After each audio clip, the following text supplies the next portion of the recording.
룻기 2장 1절에서 16절입니다. 한 절씩 교독하시고 마지막 16절은 함께 합독하겠습니다. 1절입니다. 나오미의 남편 엘리멜렉의 친족으로 유력한 자가 있으니 그의 이름은 보아스더라.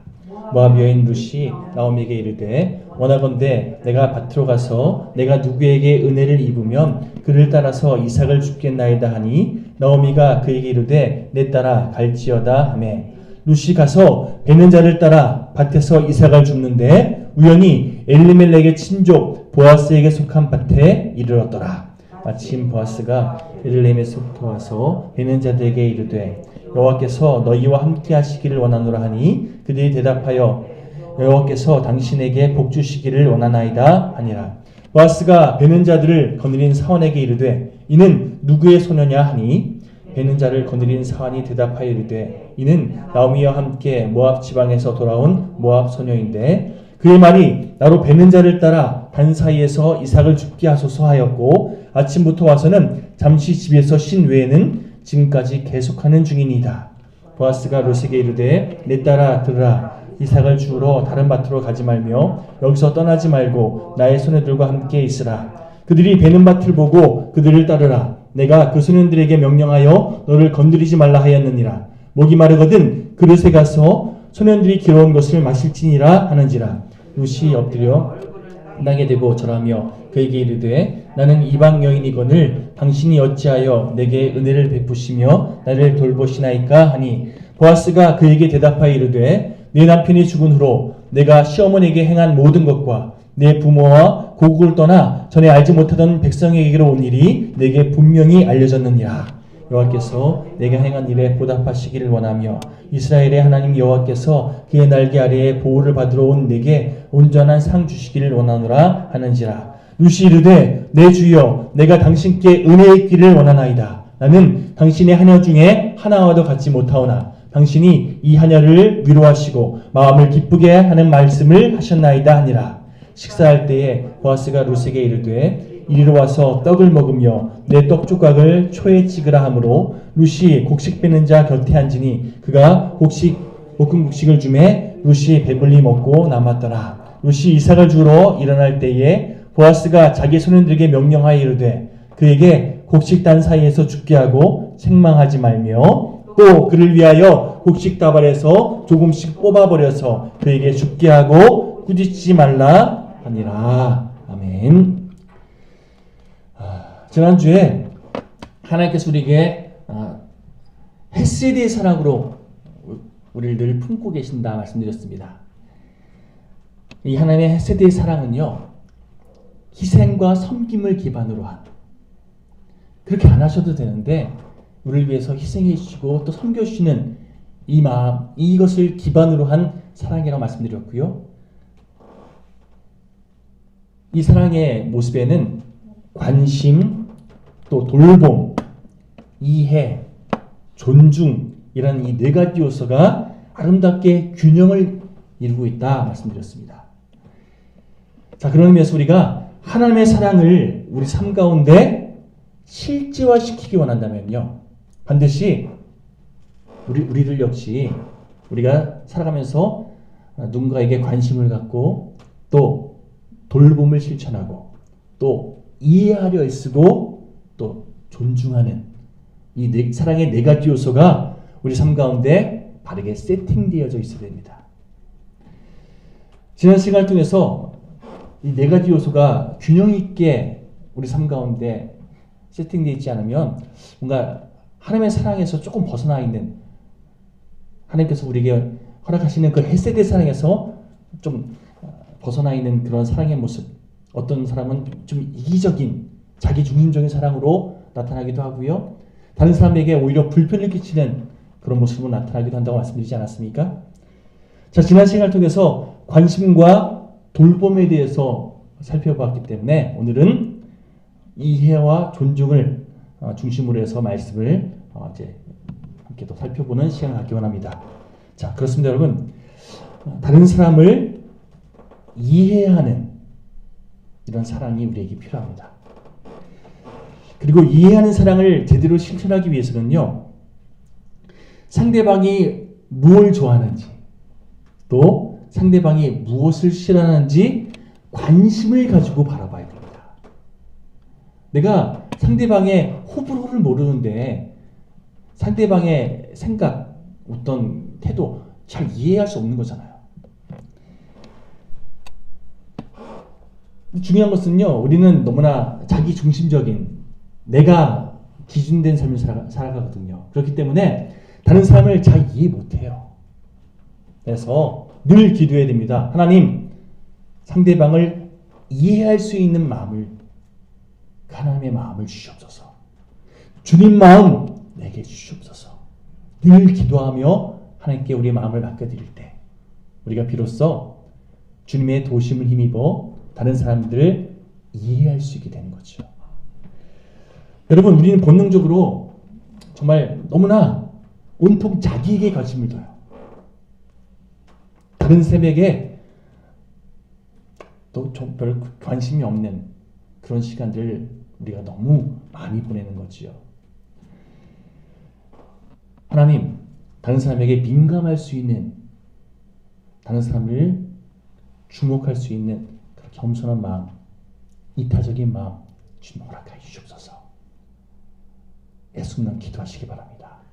그럴 때 하나님 마음이 우리 가운데 채워지고 그 마음으로 우리에게 맡기신 영혼 그렇게 하나님의 사랑으로, 하나님의 마음으로 대할 수 있게 되어 있다는 것이죠.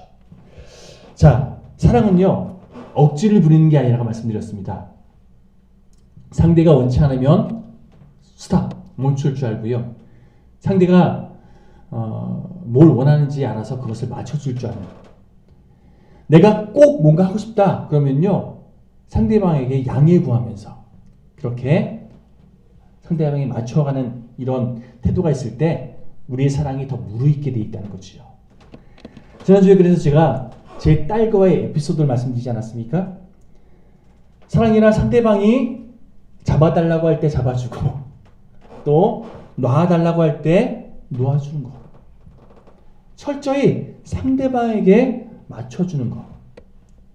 한마디로 내가 잡고 싶을 때 잡고 내가 놓고 싶을 때 놓는 거, 이 자기 위주의 처신이 아니라 상대방을 배려하고 상대방을 이해하는 마음으로 상대방에게 맞춰주는 태도. 이게 하나님께서 우리에게 원하시는 사랑이라고 말씀드렸습니다. 여러분, 이 맞춰주는 이 삶의 모습이 우리에게 있기 원해 계속 있으려면요, 상대방을 계속해서 이해하려는 노력이 필요합니다. 우리가 실수하는 것 중에 하나가요, 인간은 감정의 동물이기 때문에 변화무쌍하거든요. 그래서 분명 이 사람은 대부분의 경우 이렇게 A의 반응을 보이는데 때로는 A의 반응이 아니라 B의 반응을 보일 때가 있거든요. 근데 우리가 착각해요. 이 사람은 이런 사람인데 왜 저렇게 반응하지? 그럴 수 있는 거잖아요. 그 사람의 그 당시의 마음 상태가 혹은 심리적인 어떤 요건이 그렇게 반응하게끔 만드는 경우가 있다는 거예요. 그러면 저 사람이 지금 뭔가 좀 불편함이 있나? 저 사람이 뭔가 좀 평소와 다른 그런 모습이 보이네. 내가 그 사람 이런 모습이 있는 거 보니까 내가 좀 더 섬겨줘야겠다. 이렇게 나가야 되는데 우리들은요, 이 사람은 이런 스타일이고 저 사람은 저런 모습이야. 딱 규정해버리고 내 생각대로 그 사람이 반응하지 않으면 저 사람 왜 저러지? 기분 나빠. 이렇게 반응할 때가 많다는 거예요. 자, 상대방에게 맞춰주려는 태도와 내가 기준돼서 상대방을 판단하고 규정하는 태도, 이렇게 차이가 나게 돼 있다는 겁니다.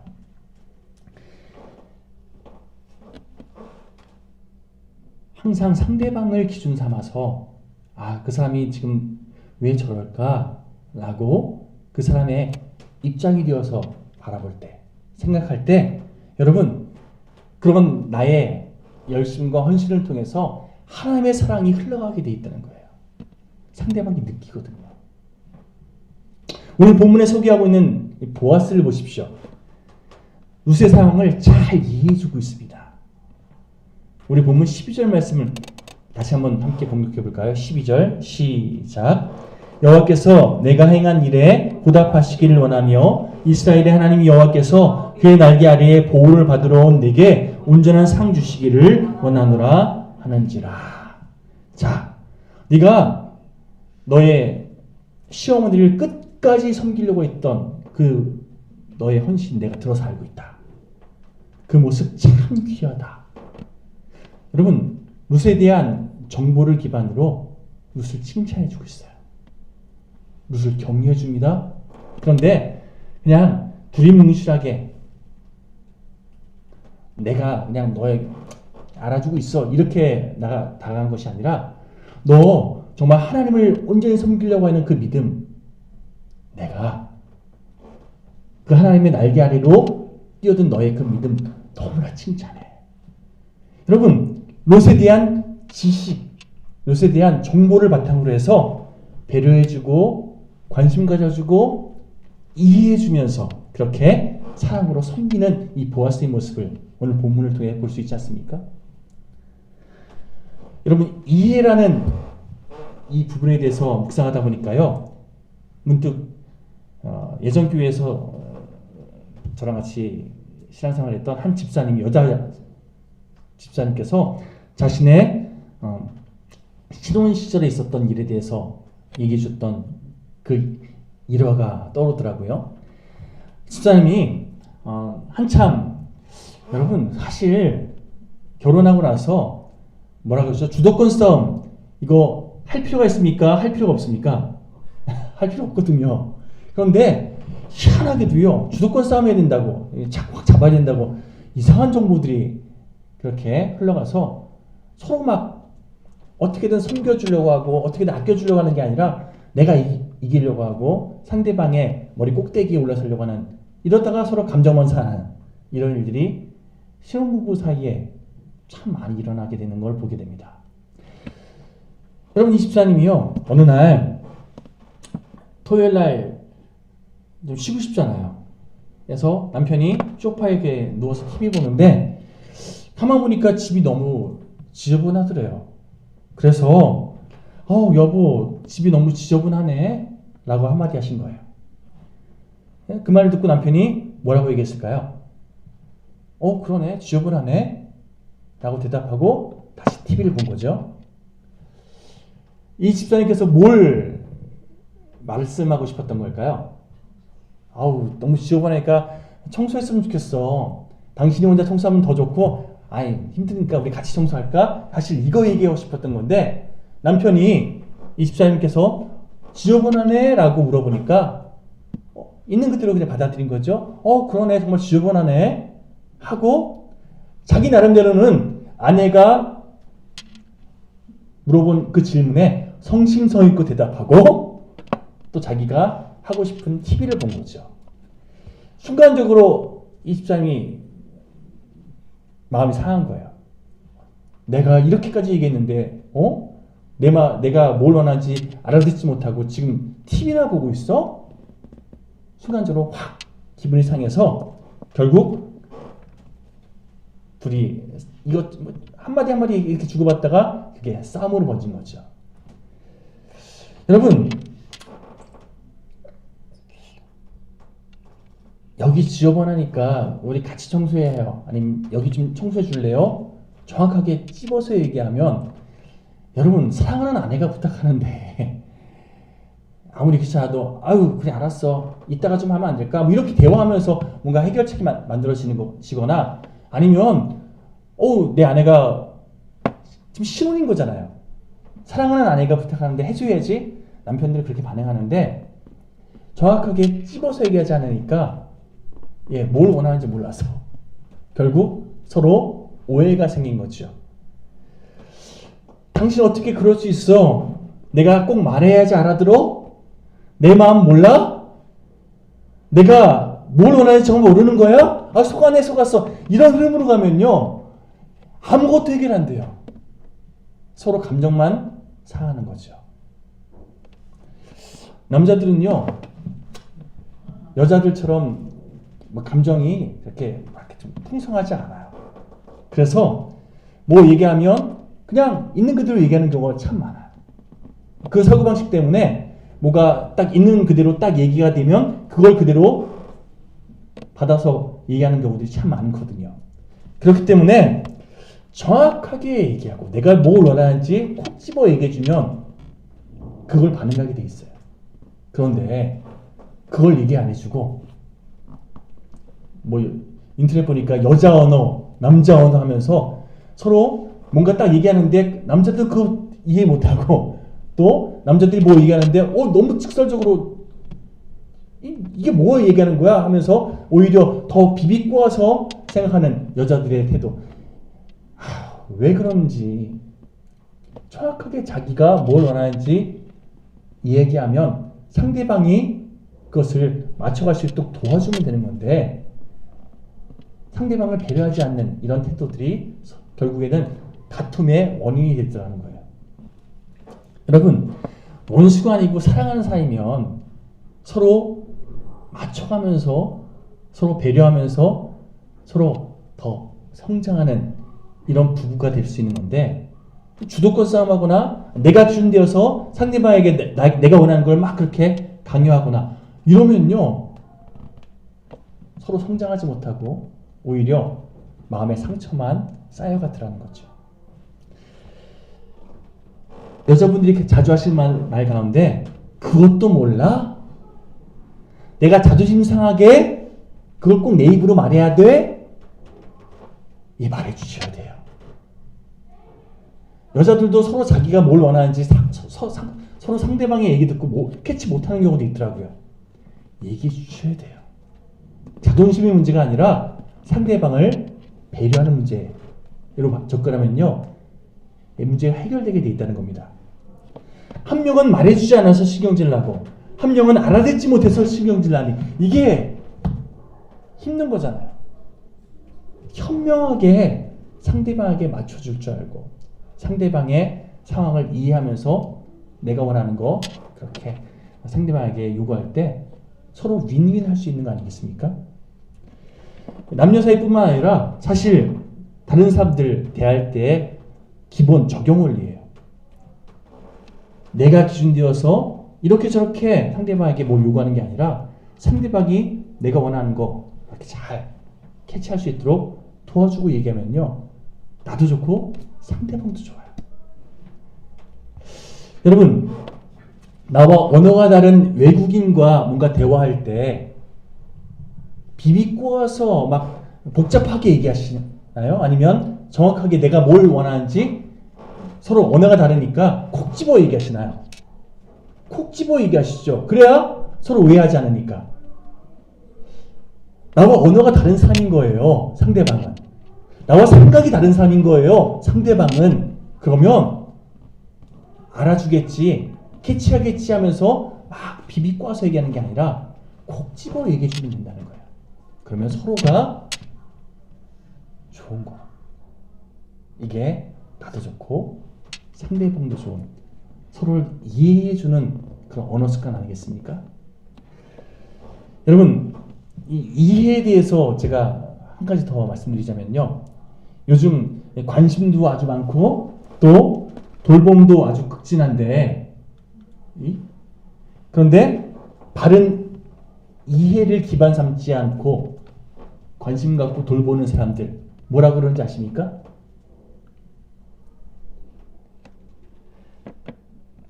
상대방의 마음을 이해하지 못하고 상대방에게 아주 관심 많고 아주 정말 최선을 다해 돌봐요.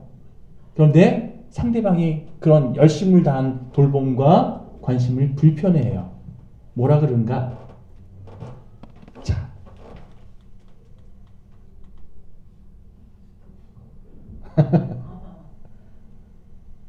뭘 얘기하는지 아시겠죠? 극단으로 가서 이렇게 되는 거지 사실은요 내가 상대방에게 이해받지 못하니까 불편한 거예요. 내가 그거 안 했으면 좋겠는데 계속 들이미니까 그게 나를 힘들게 하는 거잖아요. 스토커뿐만 아니라 요즘에는 뭐 연예인들 사상팬 하면서 팬이 아니라 오히려 그 연예인들을 힘들게 하는 그런 죄송합니다. 악질 중에 악질들이 있어요. 여러분 상대방을 기분 좋게 하고 상대방을 배려하면서 관심과 돌봄과 이해를 기반으로 한 접근을 하면요, 불편하지 않죠. 불편할 필요가 없죠. 이유가 없잖아요. 그런데 내가 기준되어서 상대방을 이해하지 않는 그런 접근과 열심을 다하면요, 힘들게 한다는 거예요. 언젠가 제 선배 목사님이 너 나중에 너 딸들 사춘기 되면 지금과 다를 거야 하면서, 제가 한참 기쁨이가 7살 막 그즈음 됐을 때 이런 얘기 해주셨어요. 너 딸이 초등학교 때까지는 너 가자는데 좋아라 쫓아다닐 거야. 막 가자 그러면 신나가지고 막 그렇게 엄마 아빠랑 가는 거 너무나 좋아할 거야. 그런데 사춘기가 되면 가자 그러면 오히려 싫어하고, 방에 들어가면 나가라 그러고, 가까이 막 안 하려고 그러면 왜 이래 그러면서 널 거부할 거야. 저는 그때 그런 시간에 저에게 안 올 줄 알았어요. 근데 시간 지나고 보니까 정말 그때가 오더라고요. 선배 목사님이 저한테 그때 뭐라고 말씀하셨냐면요, 어린 시절처럼 부모가 막 이렇게 저렇게 끌고 가면 그 아이 싫어한다고. 그 아이를 이해해 주라고. 그럴 때라고 이해하는 마음을 바라보라고. 그래서 무조건 내가 원하는 기준으로 막 들이밀지 말고, 제가 그걸 기억 못해서 실수 많이 했어요. 제가 기준 삼았던 거, 너 왜 그렇게 하네? 너 왜 이렇게 하네? 하면서 막 강요하고 가르치려 들고, 그러다 보니까 저희 딸이, 저를 그렇게 사랑했던 딸이 저를 아빠 싫어, 아빠 꼰대 막 이런 하는 뒤 누구 때문에 나타난 건가? 저 때문에 나타난 거더라고요. 그 아이를 제가 바르게 이해하지 못한 거예요. 어디 가려고 그러는데 너 어떻게 생각하니? 먼저 의견을 물어보고, 아유 이번에 꼭 같이 가고 싶었는데 아쉽다, 다음번에 꼭 같이 가자. 이렇게 여지를 남겨주면서, 아빠가 나랑 같이 가고 싶어 하는구나. 다음번에 기회가 되면 같이 가줄까? 이렇게 딸에게 그런 마음이 들게끔 제가 잘 서 있으면, 그러면 사춘기를 맞은 그 딸이, 자녀가 결국엔 더 빨리 내 품 안에 돌아온다고. 제가 그걸 잊어버렸어요. 그럼 지금 한참 돌아가고 있는 중이에요. 여러분, 상대방의 입장을 이해해주고 배려하면서 상대방에게 맞춰주는 거 얼마나 중요한지, 이 스토크란 단어 하나로 딱 나오죠. 여러분, 더불어 네 번째로 존중에 대해서 마지막 살펴볼 텐데요. 존중과 반대되는 말을 꼽자면 무시, 소유하려 들고 지배하려 드는, 이런 문장, 이런 단어로 정의할 수 있습니다. 한마디로 상대방을요, 내가 막 함부로 좌지우지하려고 하는 거, 이게 존중과 반대되는 태도 아닙니까? 진정한 사랑을 하려면요, 상대방에 대해서 인격적으로 존중하는 마음이 있어야 됩니다. 존중이란 상대의 존재를 있는 그대로 받아들여주는 거예요. 더 나아가서 상대방의 존재를 내가 높이 이렇게 받들어주는 거예요. 원래 모습보다 더 가치 있는 모습으로 내가 바라봐주는 거예요. 예수님께서 베드로에게, 베드로의 원래 이름이 뭐죠? 시몬이잖아요. 시몬을 첫 만남 때 뭐라고 불러주셨습니까? 게바라 부르시죠. 베드로 너는 앞으로 베드로가 될 거다 라고 그를 정말 존중하는 마음으로 그에게 게바라는 이름을 붙여주시잖아요. 그리고 결국 베드로가 주님께서 존중해 주셨던 그 이름대로 베드로가 되잖아요. 여러분, 어떤 사람은요, 집착을 사랑인 줄 압니다. 그래서 엄마 아빠, 요즘 들어서 이상한 엄마 아빠들이 많이 생겼어요. 자기 자녀들을 자기 뜻대로 막 좌지우지 막 계속해서 뭔가 컨트롤하려고 그래요. 그래서 이상한 신조가 생겼습니다. 캥거루족, 헬리콥터족. 뭘 의미하는지 아시죠? 자기 자녀를 계속 자기 품 안에 가둬두려고 하고 부모가 자녀 주위에서 계속 맴도는 거예요. 헬리콥터처럼.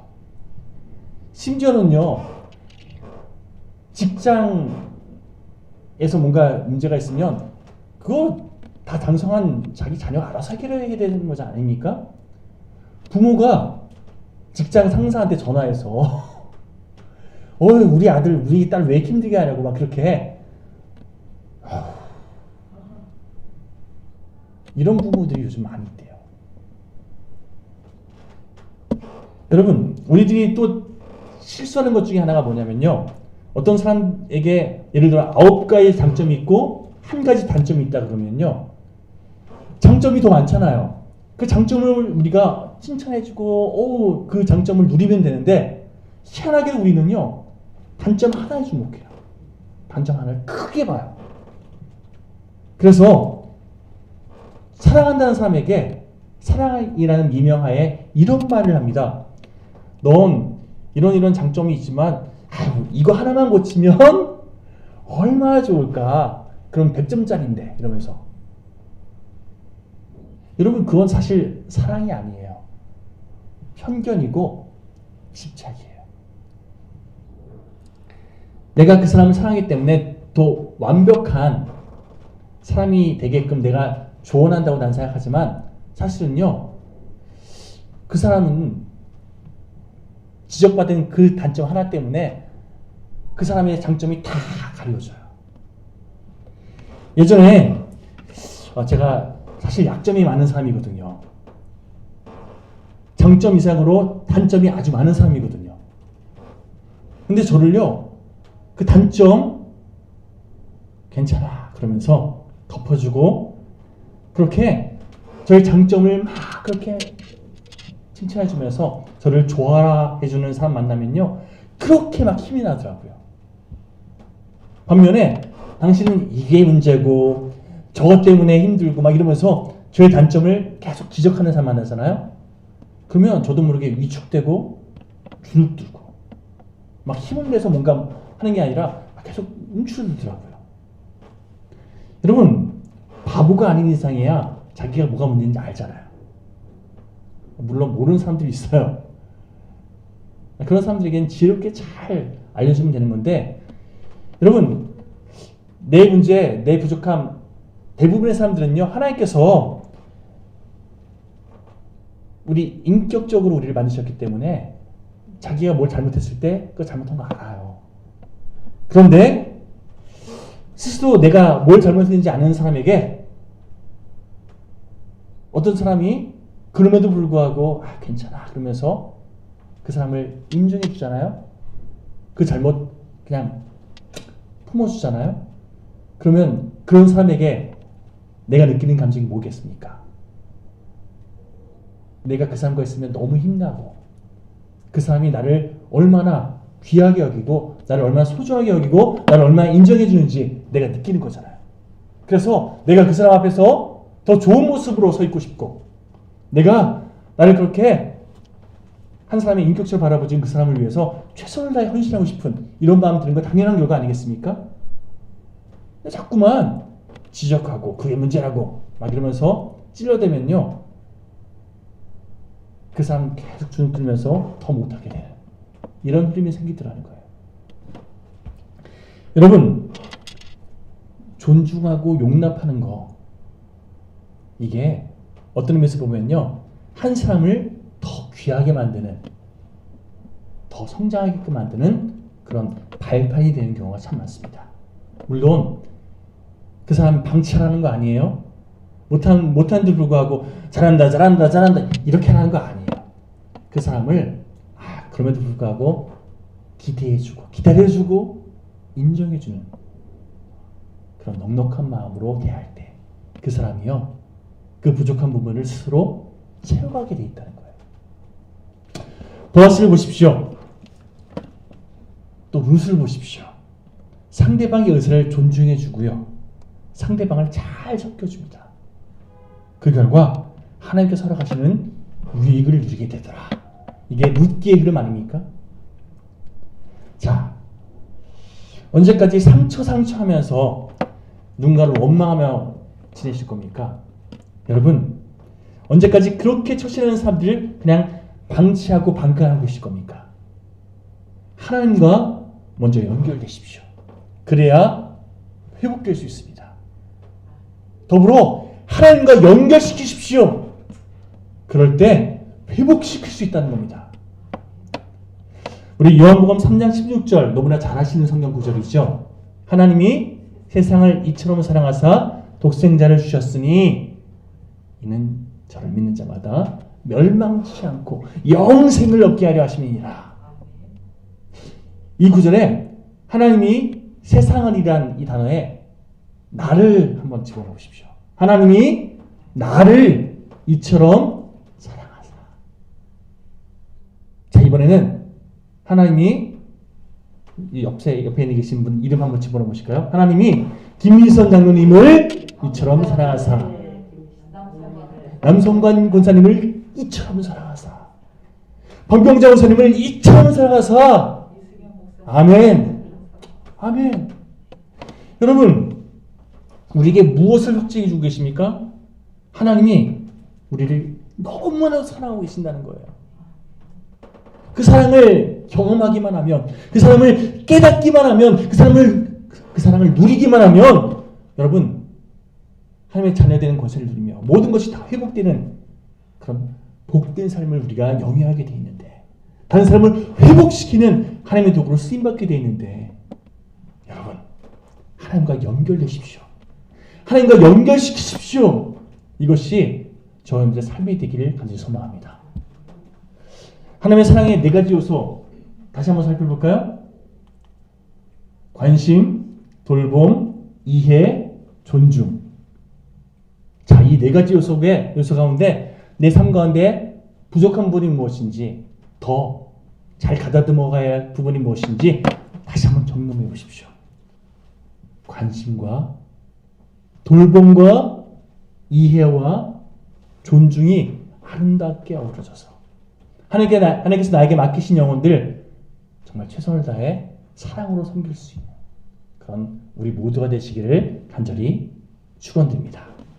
여러분, 우리가 가끔 서운함을 느끼고 또 섭섭함을 느낄 때가 있어요. 어떤 권사님이 그런 표현을 쓰시더라고요. 아우, 섭섭마귀에게 또 속았어. 아우, 섭섭마귀에게 또 걸려 넘어졌어. 예, 속지 마십시오. 걸려 넘어지지 마세요. 주님의 그 사랑을 우리가 놓칠 때 걸려 넘어지고 그렇게 속아 넘어가는 거잖아요. 여러분, 내가 그 사람에게 이 정도나 했는데 왜 그 사람은 나에게 돌려주지 않지?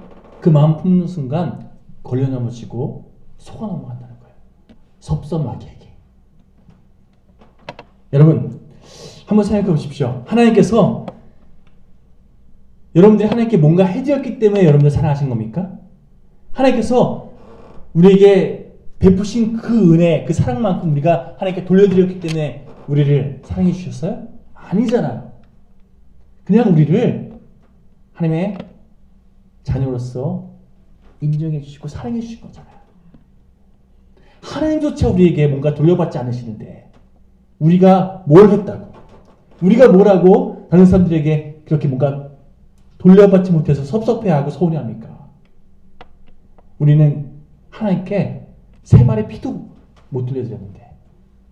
여러분, 주님의 사랑을 경험한 인생답게 주님께서 베푸신 그 풍성한 은혜를 누린 구원받은 그리스도인답게, 내가 다른 사람들에게 뭔가 어떤 기준, 어떤 조건 내세우지 말고, 내가 한 만큼 뭔가 돌려받지 않았다고 서운해하지 말고, 내가 주님께서 나에게 베푸시고 허락하신 그 사랑 그냥 흘려보내줘야지. 이런 마음으로 살아갈 때, 여러분, 우리를 통해서 정말 아름다운 일들이 계속해서 펼쳐지게 될 줄 믿습니다. 여러분, 하나님의 사랑을 경험한 사람이 어떤 공동체에 들어가잖아요? 그러면 그 공동체는 하나님의 기쁨을 만끽하게 되어 있습니다. 회복시키는 하나님의 은혜의 통로로 쓰임받게 되어 있습니다. 연결시키는 하나님의 도구로 사용되게 되어 있습니다. 여러분, 우리 영일교회 모든 지체들이 그런 도구요, 그런 통로로 쓰임받게 되길 소망합니다. 우리 영일교회 그런 하나님의 차고 넘치는 하나님의 복된 교회, 그래서 하나님의 마음을 시원케 하는 그런 아름다운 교회로 계속해서 성장해 나가기를 간절히 축원드립니다. 여러분, 혹시라도 마음 가운데 섭섭함이 계속 뭔가 나를 뒤흔든다. 지금 내가 하나님의 마음을 놓치고 있구나. 스스로 깨달을 필요가 있습니다. 빨리 깨달으셔야 됩니다. 그리고 하나님의 사랑을 빨리 붙잡아서 그 사랑으로 내가 다른 사람들 바라볼 수 있도록 주여 도와주시옵소서 기도하시기 바랍니다. 치유의 역사가 우리 삶 가운데 더 많이 일어나게 되길 소망합니다. 회복의 은혜가 더 충만하게 펼쳐지게 되기 바랍니다. 참 올해 참 희한하게도 하나씩 하나님께서 채워주시잖아요. 이거 좀 했으면 좋겠다 하는데 그거 하나님께서 딱딱 들어주시는 거, 이거 하나님께서 일하고 계시는 증거인 줄 믿습니다. 여러분, 한 2주 정도 지나고 났을 때 우리 시스템이 어떻게 바뀔지 좀 기대하는 마음으로, 또 그 이후에 또 하나님께서 무엇을 또 채우시고 또 뭔가 허락하실지 소망하는 마음으로, 그래서 우리가 이 전을 하나님께서 회복의 통로로 사용하기 원하신 줄 믿고 이전에 많은 영혼들을 채워나가는 그런 하나님의 복된 일꾼으로 계속해서 쓰임받기를 소망하면서, 여러분, 이 시간 옆 사람에게 이렇게 권면하고 오늘 예배 말씀 정리하려고 합니다. 자, 이렇게 정리했으면 좋겠습니다. 관심과 돌봄, 이해와 존중이 잘 어우러진 참된 사랑을 실천하기 원합니다. 어렵죠?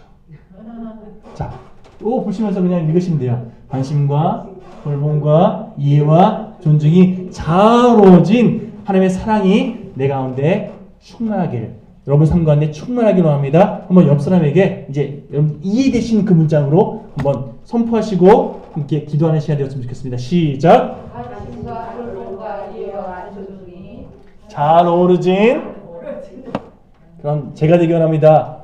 당신이 되기 원합니다. 아멘. 아멘. 아멘. 함께 이 시간 찬송가 455장 함께 고백하시면서 결단하고 기도하기 원합니다. 참 중요한 단어죠.